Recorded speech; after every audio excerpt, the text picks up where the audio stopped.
Well, hello and welcome to the first ever Soulful Business Series, where we're interviewing 10 soulful entrepreneurs who share their secrets to soul business success.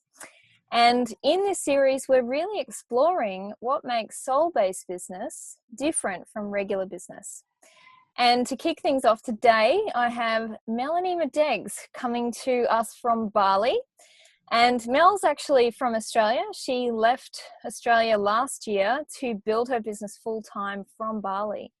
So she's what we call a global goddess, and that's her new name.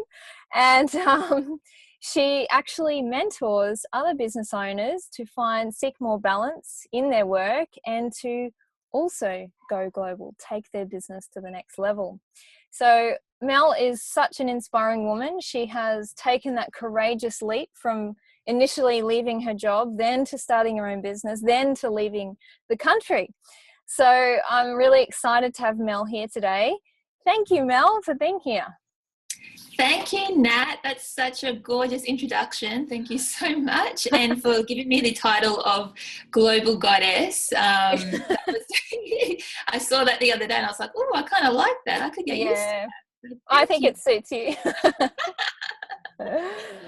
Yes, I'm really excited to be here today. Thanks. Okay, so first of all, you've got to tell us, what is it like doing business from Bali versus doing business in your home country, Australia? How's your life changed? Oh, so my life has changed quite a lot. Particularly my business has changed quite a lot as well. I think maybe if I explain the reasons why I decided to take the leap, it might explain how it's changed, because what I was finding was when I was back in Australia, even though I'd left, full-time employment, I still sometimes had to, supplement my income while building my business. And I really struggled with that, always having enough time to do the things that I really wanted to do. And I knew that I just needed time. I just needed some time and some space to get really creative, to really make my vision a reality. And I knew that if I came to a place like Bali for a little while, it would definitely open up that space for me, to really get creative and just really be able to focus without the sort of other stresses and things that sort of come along with life back home in Australia. That was probably that was the number one reason, and it's been the biggest change for me in my business, because I have been able to focus on it 100%, and it's just flourished so much since I've been here. Yes, very important, isn't it, to be able to devote your time, your energy, your heart and soul to what you want to create, isn't it? You really noticed that difference, didn't you? And it made a huge difference in your business, in the results in your business too, didn't it? Yeah, absolutely. Because it almost was painful when you have to keep working on things that you're not aligned with, to keep going, and all you want to do is just 100% put 100% of yourself into your own vision. So, and the more that you can do that, the more progress you can see for yourself, and it's like it becomes a reality. I'm quite a stubborn person, so that's why I was like, I'm not giving up. I just know that this is the path that I have to take for me and my business at this point in time. I'd seen other people that had done it as well. So I was just like, I always know that if your heart is really set on something, there's a way of doing it. So that's what I followed. And I still could follow that today as well. I continue to do that. Yeah, because you really followed your intuition to take that leap, didn't you? Yeah, absolutely. Like Bali actually hadn't even come into my spectrum before that, and whenever anyone mentioned it, I was like, yeah, whatever. I wasn't really into, it wasn't a hotspot for me to come necessarily until I found out more about it, because the entrepreneurial culture here is amazing. It actually has exceeded all my expectations. It's opened up so many more doors and avenues for me. I've learned so much from other people here as well. So it's just like, don't always listen to what's in the news and how the media perceives a place, because there's actually quite a lot of good that's coming out of here as well. And I don't know, I think we have to experience things before we can make a judgment on anything, basically. when I came over here as well, I was like, if I really don't like it, I'll go back home. You've always got a choice in what it is that you're doing. Yeah, and that's a really key point for anyone considering a global lifestyle, or even a traveling business of any sort, is you really become the director of your own movie, don't you? You really have to make choices in every moment about how you're going to live your life, because there are no parameters, there are no boundaries. And in that is, there's a challenge inherent in that lifestyle. And so it's really suited for a particular kind of person, isn't it? Absolutely. I think, I'm always feeling like I'm stretching out of my comfort zone a little bit. I'm mindful when I step back into my comfort zone as well. But I think every time that we do step out of that, and if it's to really reach the type of lifestyle that you want, then, just taking those little steps to stretch a little bit further and a bit further, it all of a sudden becomes, a lot of people say to me, oh, but, you were able to do that because of such and such. Like, they make up a reason why I could do it and they couldn't do it. But really, like, there's families living overseas with their businesses. There's, all sorts of different circumstances, and you can actually make it happen if you want to. Yeah, so true. And that I want to highlight that about soulful business is that there's actually a lot of courage that's required to build a soul-based business, isn't there? It's, because you're really following your intuition. You're not necessarily going with your head as much as you would, in your previous life, in a job, or, building a business the conventional way. So how do you explain that to someone who is stuck in that mindset of, I can only do this much, or this is what's possible for me, and, really suffering in that situation because they're not doing work that's feeding their soul? Yeah, really good point to bring up there. I think when I was in the corporate world, I think it's about breaking it down, not getting overwhelmed by the bigger picture of what is actually going to happen, because we never really know what's around the corner and what doors are going to open for us. When I was working 9 to 5 in the corporate, like, seriously, I used to walk in every day and I'd be like, if I could put this much energy into myself, imagine what I could create. If I work this hard for myself as I do for my boss and for the company that I was working for, what would I be able to achieve with that? And that was my first driver. And then I left that. And yes, it was scary because, all of a sudden everything that I'd known had changed. And I don't want people to think that, my path on my business journey has been really easy, because I've come up against a lot of hurdles. I've had many things that have fizzled and failed. I've tried many different things. So I think it's about just knowing to follow your heart, follow your soul vision, and just know that if you really feel that that is the work that you're meant to be doing, to just keep persisting and keep trying and keep showing up. Don't, and get the right people supporting you. I know there's probably been times where, I don't know, because I have never said anything, but friends and family probably gone, when are you going to give up, Mel? Like, when are you just not going to keep trying with this? But in my heart of hearts, there is no way that I wanted to give up, because I knew what I could bring to the world. I knew how I could help people.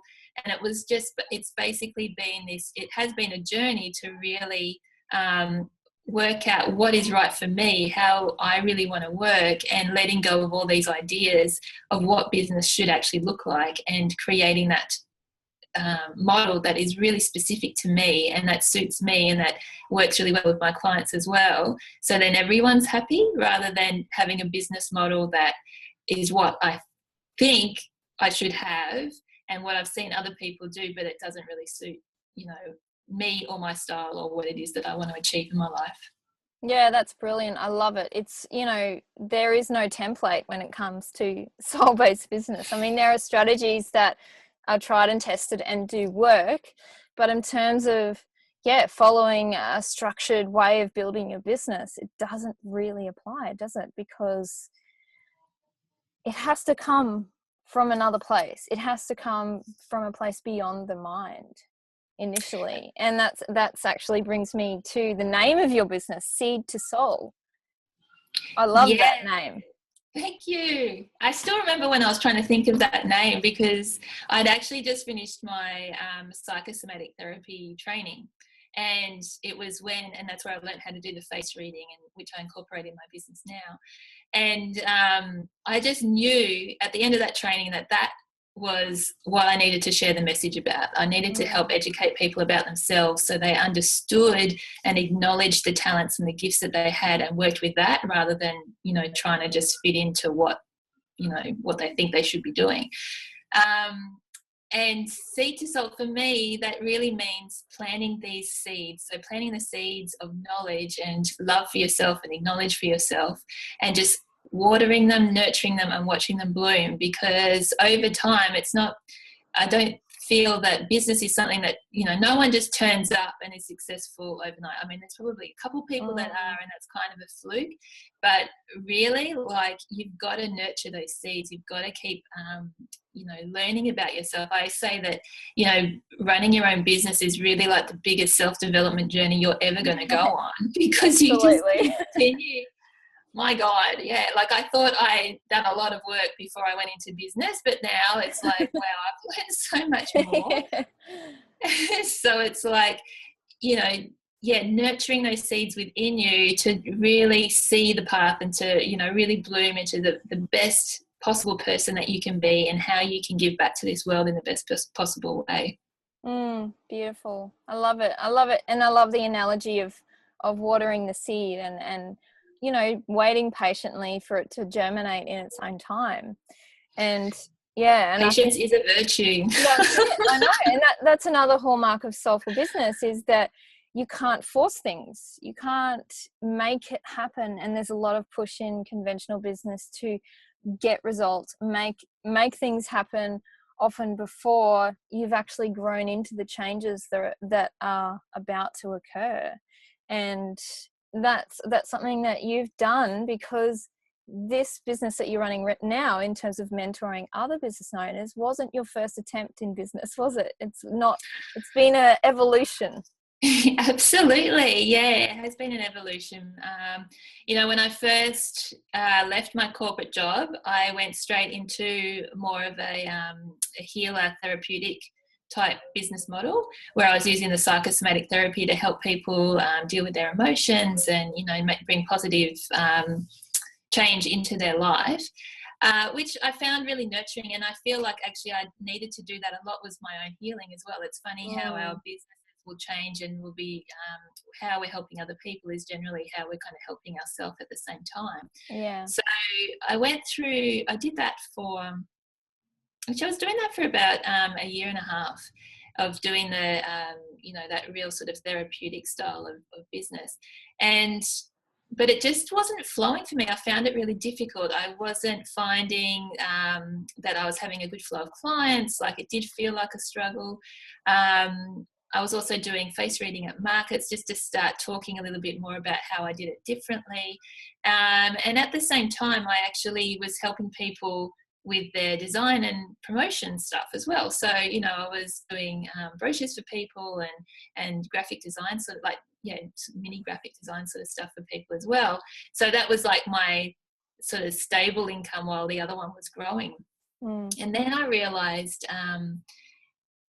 trying all sorts of things, I realized what was really important to me. I'd sort of lost sight of that in amongst everything. All of a sudden, I felt like I really needed to know everything. And how could I show my vulnerability as a business owner, trying to help people with their life if I wasn't happy with mine? Like, I went through this whole, I really went into a little cave for a little while, thinking, how can I, how can I put myself out there and say, this is what I help people with, if that's what I'm dealing with myself on a personal level too. And then I realized how strong and valuable that vulnerability was to actually attract people to, be inspired by what it is that you're going through as well, to give them the push to keep going. But then I also realized that travel was just such a big thing in my heart and such a big part of who I am. Yeah. I've been traveling since I was 16 on my own around the world. And you know, after I turned 30, I really squashed that down, and I was like, man, I need to bring this back into my life. This is part of who I am. Yeah. And that's when I really thought, okay, if I'm going to do that, then I need to get online a little bit more. So I really went into how I can service people on an online model. And then that's when things started to shift for me, because I actually started doing things how I wanted to do it rather than how I felt I should be doing it, or how I'd seen other people do it as well. I guess at the same time, I still love that graphic design and promotional side of things. And so that's why I've combined it with my online business coaching now, because I actually love all of it. I love the self-development side. I love that, you know, understanding yourself, but I love business. Like, I love the strategies behind it. I love trialing and testing now. Like, I'm not scared to do it anymore. In fact, I love it, because when you find the right formula, then it's awesome, you know, that suits you. So yeah, that's sort of been that, and that has been the past 3 years, you know, for me being where I am today. Yeah, I love it, Mel, because you've highlighted exactly something I wanted to bring through in this first interview, and that is that, you know, when you've hit your on the mark with your soul calling, when you feel like all parts of you are included. You haven't left anything out, you know, like as you say, you know, you have such a desire for travel, that's now included. You know, you tied in the therapeutic and the self-development, and you've tied in your business mind, and it's like a feeling of wholeness, isn't it, when it all comes together? Absolutely, yeah. Like, it's so easy to live and breathe it every single day, whereas before it was like, oh, I got to go to that clinic and sit in a room all day, and, you know, not that Yeah. it just wasn't the right thing for me. Whereas this, I'm working with people that want to go traveling, they want to be successful in their business. The type of clients is so much more in alignment with me as well, so I get really excited about that too. So Yeah, yeah, the whole dynamic just changes when you bring every part of you together. that's it. And you know, that's the other key, is you're working with people who are like you know, at their core. You know, you at your core, you're a global girl, you know, and you want to be mixing with people who are of the same ilk, you know. So it's like you have so much more fulfillment when you're serving people who are like you.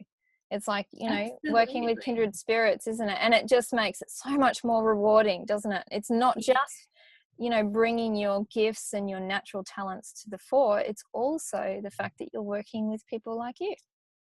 Absolutely. And Mm, it's funny you say that, because I know a lot of people struggle with their like ideal customer, like who is my ideal customer, and, you know, really narrowing that mm, down.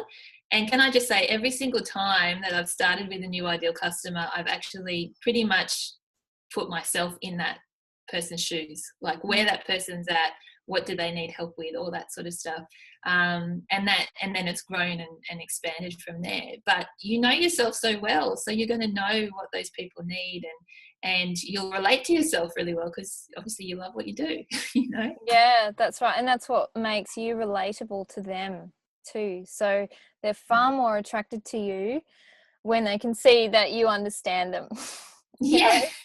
Absolutely. And it makes life so much more easier, you know. it, Mm. it just really does. Yeah, it is. And when you're working with people like you, it's really quite effortless. It's like, oh yeah, I fully understand where you're coming from. Let's do this. You know, I'll share my wisdom from experience, and I get you. And it's like, this just seems so natural, doesn't it? Absolutely. It's not Absolutely. work. No, not at all. It isn't. Like, when you're in that, I think the work part for me comes into it when I'm, you know, yeah, trying out these new strategies, because you are stretching yourself out of the comfort zone. I feel like that is probably the work part of it. But in Mm, terms of, you know, when you're really helping your customers and your clients, and, you know, you're in that zone, it's totally effortless. mm, mm. Yeah. So tell me then, like, what was the most distinct thing about the work you were doing before and the work that you're doing now, in terms As of in the fact that the this is your soul work, your soul's work, so to speak. You know, how would you explain the difference to people out there who are, you know, in jobs or even have a business that is somehow missing something, you know, it's not quite on the mark for them. How would you explain that? I think it's about acknowledging who you really are. Um, for me, I have always been quite a spiritual person as well. Like a lot of my friends would probably call me hippie and things like that, from way back. Like I remember being in my teenage years and dabbling and all that sort of stuff. And then I felt as a businesswoman that I wouldn't be, I don't know, treated with respect or taken seriously if I brought that piece of myself into the mix. And I feel like that's when I kind of got lost along the way, and fell into like administration work and communication work, because I was just trying to, you know, be successful in that corporate arena, where that sort of spiritual side of things just isn't really a part of business at all. So when I stepped out of that and into my own business, I was like, wow, I can really be who I want to be. And to be honest, I probably went the extreme the other way for a little while, purely because I just so was enjoying that freedom of that real spiritual work. But that also wasn't filling me up either. And that's when I realized I needed to meld the two together. So it was about looking at all of my skills that I'd actually learned along my journey. So not dismissing all that stuff from the corporate world. It's like I learned a lot of things from there. So how can I bring that into my work, and help that spiritual side of, you know, that personal development and teaching people about themselves so that it flows a lot more. It's kind of like that feminine masculine, which is what I talk about a lot, of business actually working together rather than being too lopsided of one another. Yeah. Does that answer your question? Yeah. So it's almost like your part of you was being left out in both scenarios, whether you're in corporate or working as a holistic therapist. Neither really quite hit the mark, and so you decided to go, okay, I'm going to look at the whole picture and the whole of me. And yeah, that was really the defining difference for you, wasn't it? Absolutely. And that's when I started to feel really, really comfortable. And I knew that I could, I don't know, it was just, I knew I was working in a way that suited me so much more. I felt more balanced in myself, you know, to make sure that I was bringing everything that I knew about myself. The other thing is, you know, I shut down the face reading for a little bit there too. So as I was saying, like I went into that spiritual side, and then I was like, oh man, people are just finding this face reading too much. I'm just going to pack it down. So I did that. And then a friend of mine went, what are you talking about? People love this stuff. Go on this group and just, you know, have fun and have a bit of play. And then people were lapping it up. And now I say to people, if you've got an intuitive gift or, you know, something special like that about yourself, bring it out into the world and incorporate it in what it is that you're doing, because it really gives you a niche. It gives you something different to everybody else out there. Yes, it gives you that edge, doesn't it? And it's often those sort of quirky on the side things that, you know, you just wouldn't expect to be marketable or appealing to other people. And then all of a sudden, like you experience, you know, it's just gone off, the face reading coupled with business. And it's about being really seen as being unique in your field. Yeah. And what it does as well is it fills you up, because you're actually just being you. You're no longer hiding any pieces of you. You're just putting the whole of yourself in everything that you do. It's a lot easier to, you know, communicate with people and to connect with people online, because you can just be your whole self all the time. So yeah, it's just, because it's funny, I've met so many business women who want to help other businesses and help other people, and they've got these intuitive gifts, but they're just like, no, I don't really want to say I'm an intuitive. I'm like, do it. Yeah, you're a great example of that and how it's worked for you.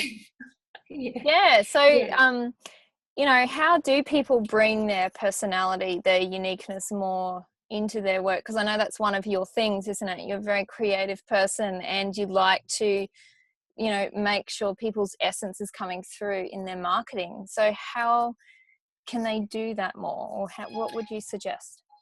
Well, the biggest thing I suggest is to put your face in everything, It's like the more we can see who you are rather than like a promotional piece of a service that you're giving, the more we feel connected with you. Your eyes are your window to the soul. The more people see your eyes, the more they're really connecting to who you are as a person and your business.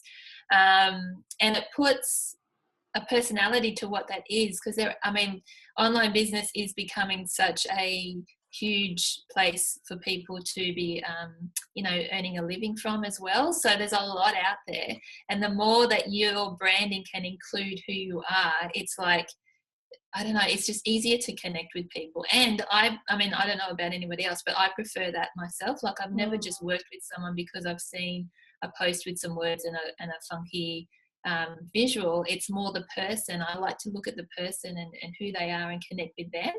I like to do that visually. I like to hear them talk. I like to watch videos and those sorts of things. So, I know it's really difficult and a lot of people struggle with putting themselves out there, but it is just so important, particularly if you want to go into an online business model, for you, because it is really how you're going to start getting a following. And, we want to know who you are. Like, Yeah. There's no boundaries around it. It really is like, we just want to see you for who you are and the real you as well. So not necessarily it's good to have professional photos and all those sorts of things, but it doesn't have to be. So don't let that stop you either. Like, I've been using selfies for years. Like, I've had one Yeah. photo You're the taken queen of selfies for business. Yeah. Yeah. So I think that's just super important. Yeah, I love that, because especially as, you and I both face readers, we really get that, your face speaks so much about you. Even if it's not even on video, a static photo of your face says so much. And the expression on your face too is really important. And people, whether they're face readers or not, people, on some level intuitively read a face as well, don't they? Oh, absolutely. We just know that we're attracted to big eyes and big eyelashes, or because it shows how open-hearted they are, or a big smile, it shows how generous they are. So all of those things everyone is doing at all times when they see a face. And you're right, it's so powerful in marketing. You can't hide behind the words. You have to put everything on display. Exactly. But that can be challenging too, can't it? When, like we were saying earlier, sometimes when people are holding back a part of them, sometimes a really important part of them in their work, it can be kind of strange to put their face out there, because it can feel quite exposed. Yeah, absolutely. I think as well, I don't want to make people feel like I found it. I didn't find it a huge hurdle, but there are times when I'm like, oh, I didn't really get much of a response to that. What's going on? Yeah. And it can feel a little bit isolating and scared. But, the more you just do it, you'll be surprised at the number of people that are actually following you, that have been watching your journey the whole way through. Like, a lot of people are on social media, but they're not commenting or liking or any of that sort of thing. So, I still have people sign up to, say, my webinars and stuff like that who haven't even liked or, I've never heard of before, but they're, it's like they're watching. People are watching. And, through you sharing where you're at as well, through selfies or photos or whatever, people see your own progression too. So, if someone starts following you now, like, they may only be a client of yours in a couple of years' time, but they've seen your progression through that, so they can see what it is that you're actually doing and you're achieving.